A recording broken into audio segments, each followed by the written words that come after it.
It is the Inside Corner starring Jon Heyman, and there's plenty to talk about. Good morning, my friend. We don't even have to leave New York to do it. We know about the neck spasms for Max Scherzer, but I have to say, look pretty darn good last time out, going 5 strong. What is being said internally about his status? And good morning. Yes, good morning.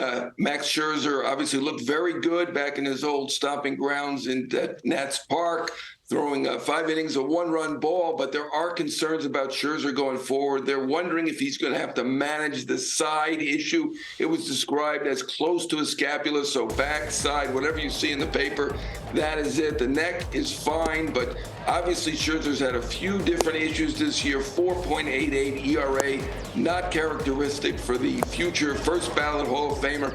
Also, more than twice as many walks per 9 innings as usual. So something to monitor for Scherzer. And the Mets, he does have a winning record, unlike the Mets. That's right, but he's going to have to monitor that side. It's interesting the neck is okay for now. I mean, it's nice he got run support in his last time out as well, the ultimate competitor. Yankee fans waiting with bated breath for their offseason acquisition, and we're told that Carlos Rodon is doing physical activity. What exactly does that mean? He is actually throwing off flat ground, which means playing catch or having a catch, depending on where you're from in the United States. But he was experiencing stiffness, a range of motion issue, and the velo was not right. So he got a cortisone shot. The backs is really the issue. The elbow, with time to rest, has felt perfect. So he looks to be in pretty good shape right now. He does need that 6-week ramp up, though. So right now we're looking at about June 23rd. So if he can come back then, they'll be happy then.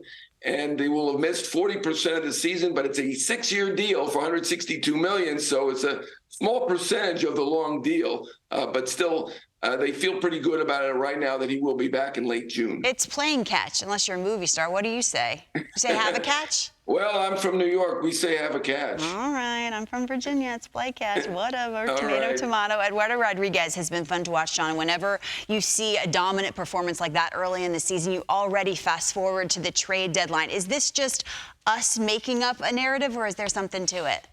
No, he's the logical, probably #1 candidate. We don't think Shohei Ohtani's getting traded. The Angels are doing pretty well. Tigers aren't doing terrible, so we'll have to keep an eye on this. But he certainly has been spectacular. 2.5 WAR, leads all pitchers. 1.57 ERA, second to Sonny Gray. 0.79 WHIP.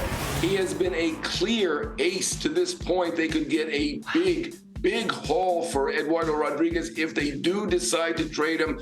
One thing limiting the value a little bit, he does have an opt-out at the end of the year, and 3 years, $49 million to go.